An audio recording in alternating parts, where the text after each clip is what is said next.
Hey guys, my name is Lauren, and if you've come here for a brief recap of the last few weeks of my training for the Boston Marathon, you're in the right place. So the video right before this, training for weeks 7 and 8, was kind of when everything fell apart. I felt terrible, I stopped doing workouts, I dropped out of a half marathon. Things started to get a little bit better in this video in weeks like 10 and 11. So I just wanted to give you a quick recap of how those last few weeks went. It's currently week 12, so I'm going to give you a brief review of weeks 9, 10, and 11, and then I will post again in a couple weeks and let you know how the last couple weeks of training went right before the race. So here is kind of the rest of the recap of how training's been going. Week 9 took another day off. This one was scheduled. So I took like 3 Mondays off in a row, and I was only supposed to take one according to the training plan, but I took Monday off again. I was supposed to do a workout Tuesday, but I ran easy instead. I tried to do the workout Wednesday, and I didn't. The workout was supposed to be 4 by 10 minutes. I think I got 8 minutes into the first interval, and I just stopped running, and I just stood there, and I was like, I feel terrible, I don't want to do this. And I jogged back to my office. So I didn't do a workout in week 9 on Wednesday. I ran easy Thursday, I ran easy Friday, I ran easy Saturday, and then I ran easy Sunday. And I did 20 miles on Sunday, so I did a long run. There was a local half marathon around, so I was like, I don't want to race, I don't want to do it. But I will go cheer on my friends who are racing, so I got my 20 miles in by kind of jogging around the course and like saying hi to people. One of my friends had to drop out of that race because of an injury, so I jogged them back, to their hotel and jogged around some more.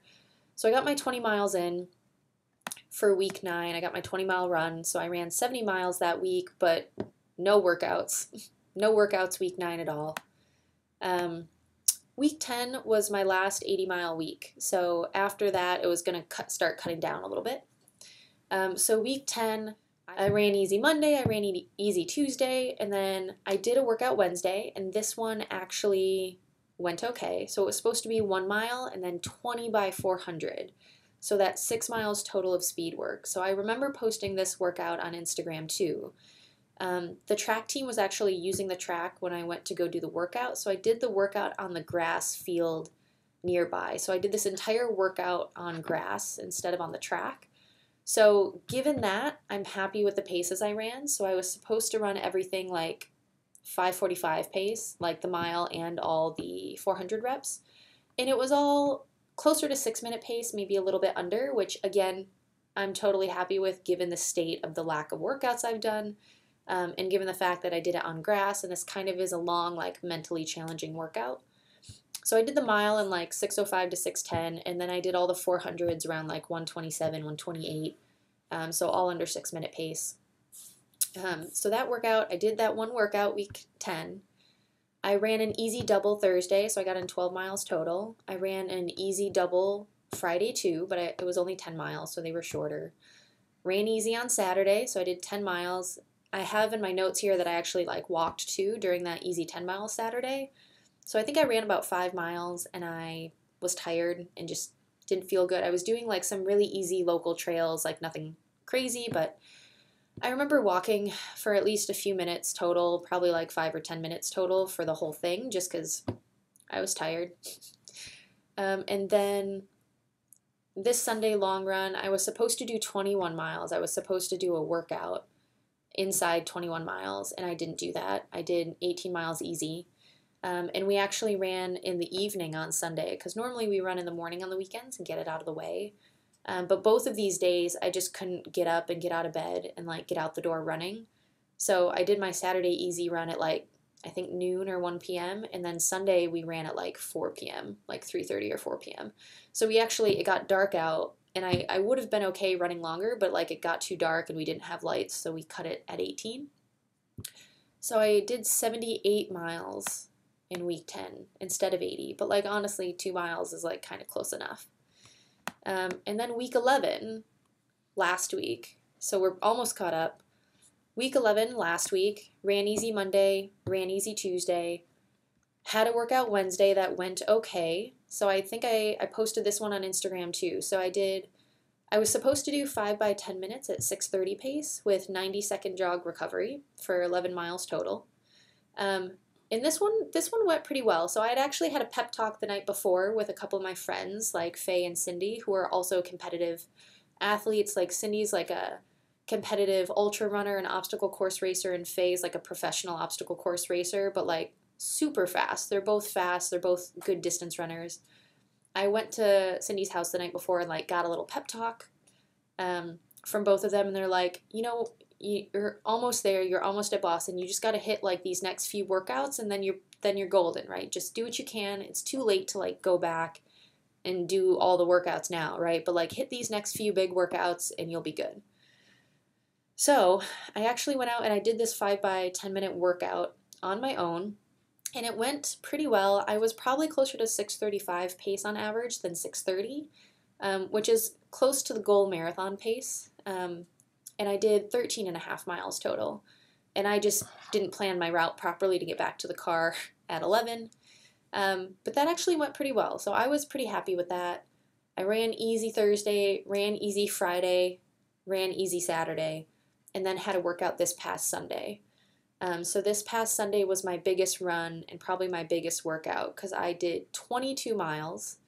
And inside that 22 miles was a 10 minutes at 6:30 pace, then 9 minutes, 8 minutes, 7 minutes, all the way down to 1 minute.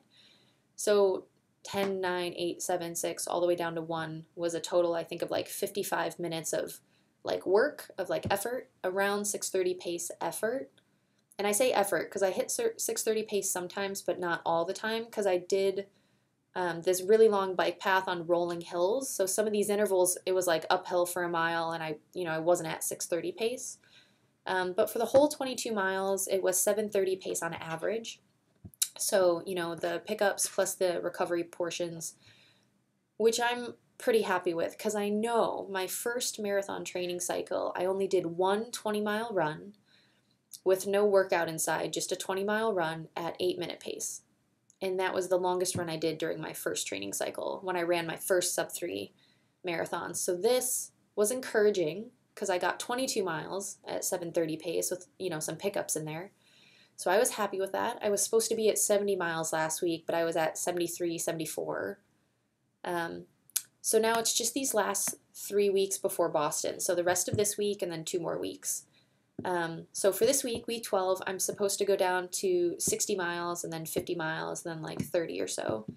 And I'm doing another half marathon on Sunday at the end of week 12. So my goal for this one is really just don't drop out and try to stay under marathon pace. So I'll probably try to go out at marathon pace and keep marathon pace for the first like 5 miles or so. And then if I feel all right, pick it up and go down to half marathon pace and try to run like a 1:28 or something. I don't know. We'll see what happens. Honestly, I just want to not drop out at this point. So I'm planning to do one more video right before Boston when I'm basically done with all my training and I did my last workout. And I'll let you guys know how these last few workouts go and basically how I'm feeling about Boston, because I originally had a goal time and I kind of would still like to be under 3 hours, but I'm not really shooting for 2:55 anymore. At this point, I would be happy if I was under 3 hours, but I would kind of understand if I wasn't, because I don't know if the training is there and if the fitness is there, because I didn't do a lot of the work.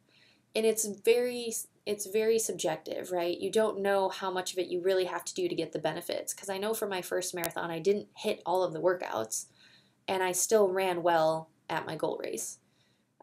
So I just don't know yet if the fitness is there. So I'm planning a couple more videos before Boston too. Like Luis and I were filming a training drills video to work on form. I'm doing the video where I run with my new heart rate Garmin versus my old Garmin and a heart rate strap to compare them. It's just I've tried doing it a couple times and the results are kind of inconsistent. So I wanted to do one more run with them to kind of compare. And I also got a body composition analysis where they basically scan your body and they look at bone density, fat distribution, lean muscle mass, and all of that.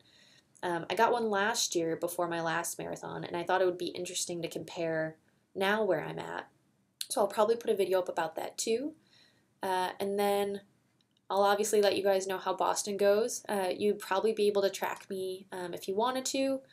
And if you want to keep up a little bit more like what's going on with my workouts in real time, I do usually post a couple times a week on Instagram, and it's usually the workouts, just so you can kind of see where they're at. So I'll put my Instagram handle somewhere, probably on the screen and in the description box if you want to go look that up. So as always, thanks for watching, and let me know if you have any questions or comments down below, and I will check in with you guys again soon.